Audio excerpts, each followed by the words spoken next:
Buenas tardes, jóvenes de quinto bachillerato. Vamos a iniciar con nuestra última clase de estadística.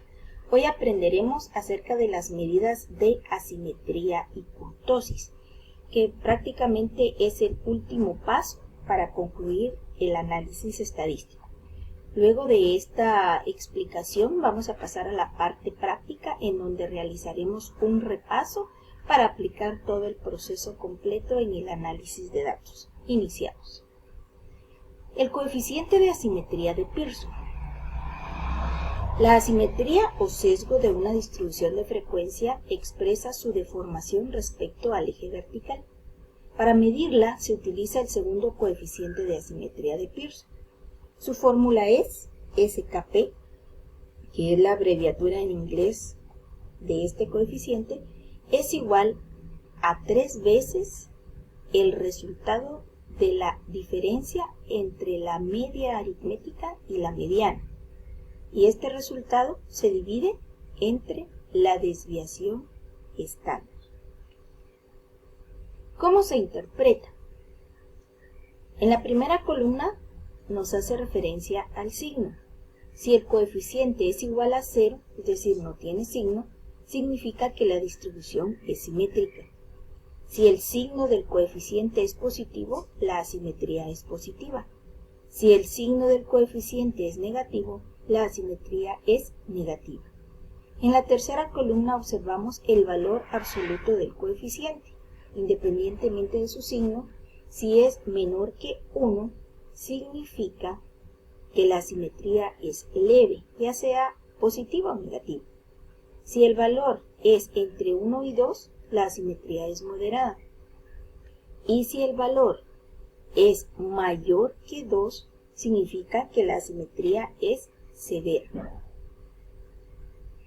Y en esta gráfica podemos observar el comportamiento de las curvas según su medida de asimetría.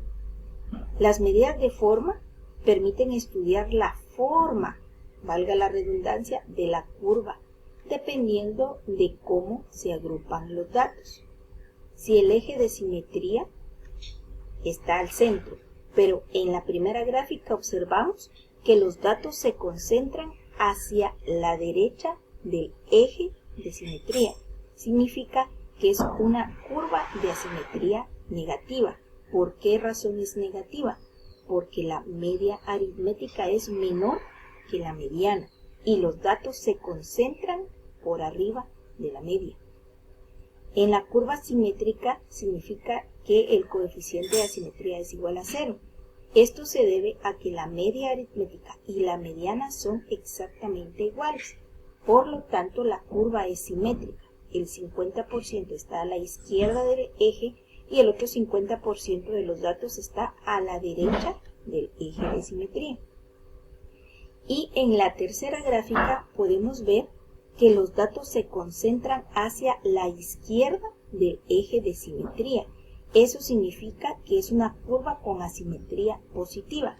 ¿Por qué es positiva? Porque la media aritmética es mayor que la mediana. Significa que la mayor cantidad de datos se concentran hacia el lado izquierdo. ¿Sí? Ese es el significado de las medidas de asimetría, del coeficiente de asimetría. Ahora vamos a pasar al coeficiente de kurtosis. La deformación respecto al eje horizontal de una distribución de frecuencias se conoce como kurtosis o aplastamiento. Aquí quiero hacer énfasis en el eje horizontal, o sea, el eje X, ¿sí? Entonces, entre más cerca o más aplastada es esta curva, el coeficiente es menor que 3, ¿sí? Si la altura de esa curva es igual a 3, significa que es una curva normal o de altura mediana, ¿sí? Si ese coeficiente es mayor que 3, significa que la distribución es leptocúrtica, y lo vamos a ver gráficamente más adelante. ¿Cómo se obtiene ese bendito coeficiente de kurtosis? Utilizando la siguiente forma. K es igual a la sumatoria de la frecuencia multiplicado por X menos la media aritmética, esto elevado a la cuarta, dividido el número de casos multiplicado por la varianza al cuadrado. En términos sencillos es el momento 4 dividido la varianza al cuadrado. Y cuando pasemos a la práctica vamos a explicar de una manera más detallada cómo se aplica esta fórmula. Y ahora vamos a ver qué forma tienen estas curvas. Y aquí se las presento. La distribución platicúrtica es aplastada. Y esa forma van a tener las curvas o las distribuciones de datos cuando su coeficiente de kurtosis sea menor que 3. La que está dibujada en color azul es una distribución mesocúrtica o curva normal y vamos a obtener una distribución de esta forma cuando el coeficiente de kurtosis sea igual a 3.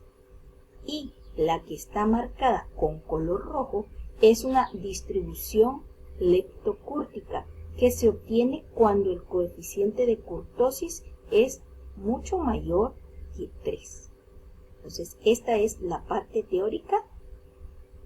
Luego de ver este video tienen que pasar a la sección de cuestionarios para responder la comprobación de lectura y verificar si han sido comprendidos los conceptos explicados en esta clase. Muchas gracias por su atención.